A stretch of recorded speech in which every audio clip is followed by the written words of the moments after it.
Good morning, dear children. Welcome to civics class. We are in chapter 2, Diversity and Discrimination. And we are in the topic of Dr. B.R. Ambedkar.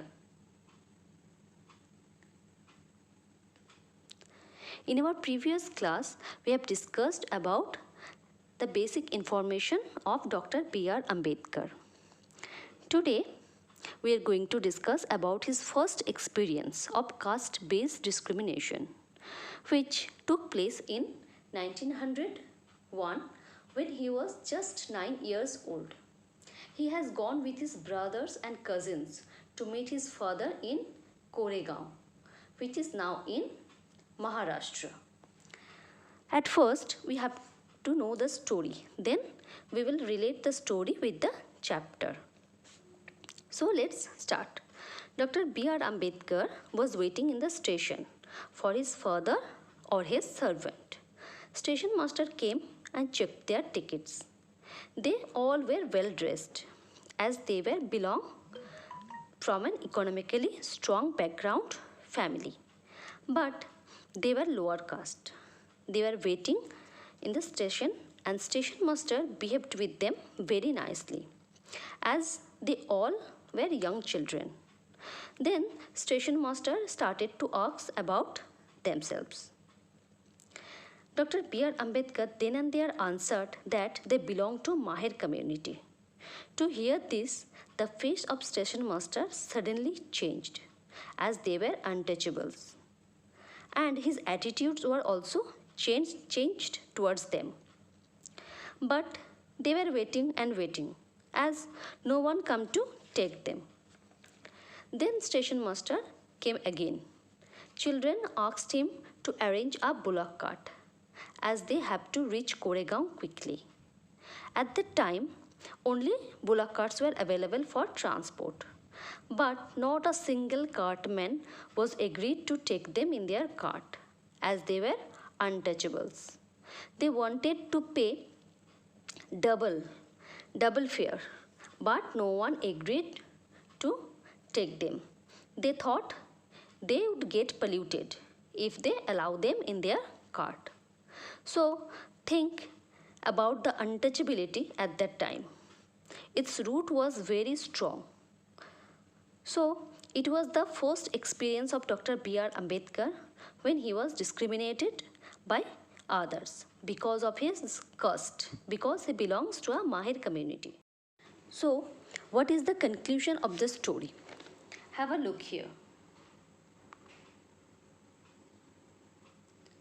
So clearly, as this story shows us, caste-based discrimination not only limited to preventing Dalits from undertaking certain economic activities, but it also denies them the respect and dignity given to others.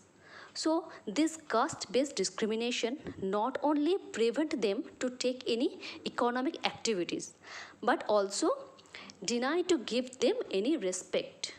Okay. Now, move here. Discuss. In addition to the lower caste being discriminated against, there are also various other communities that are subject to discrimination. Can you think of a few other examples of discrimination? Yes, we can give many other examples, such as rich people discriminate poor people, dominate them. So this is one kind of discrimination. Male society always dominate the female society. This is one kind of discrimination. Sometimes our society discriminate with the children with special need. So these are the examples of discrimination. Now we'll move to our next topic.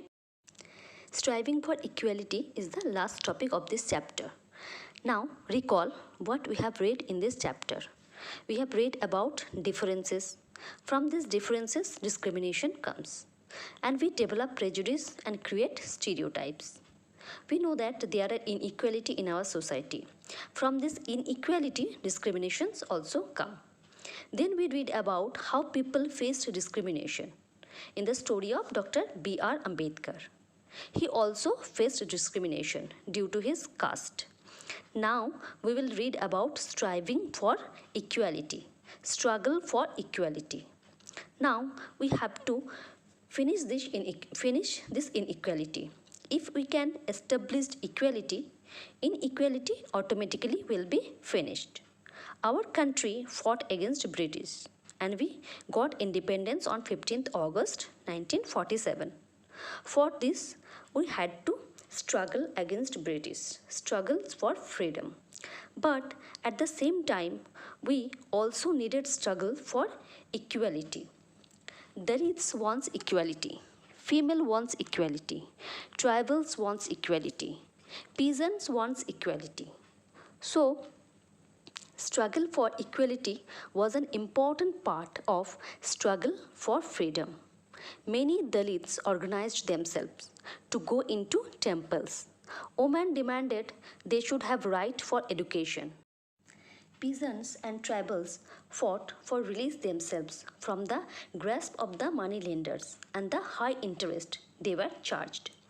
When we got freedom, our leaders were considered about the inequality that was existed. Therefore, our leaders set out a vision and goal in the constitution so that we all were considered equal. Then inequality is recognized as a key value. Then equality is recognized as a key value. Untouchability is seen as a crime. Constitution also placed responsibility on the government to take specific steps for the poor, tribals and other marginal communities. That's why reservation come into exist. And moreover, respect for diversity was a significant element in ensuring equality. So our country was declared as secular country. Secular country means we respect all other community, all other religion equally.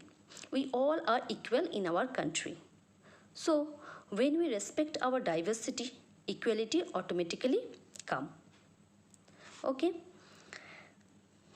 Though we have equality in our country, but despite of them, inequality is still exist in our country today.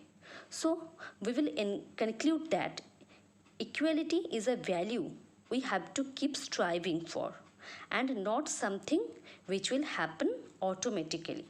We have to do continuous struggle for equality.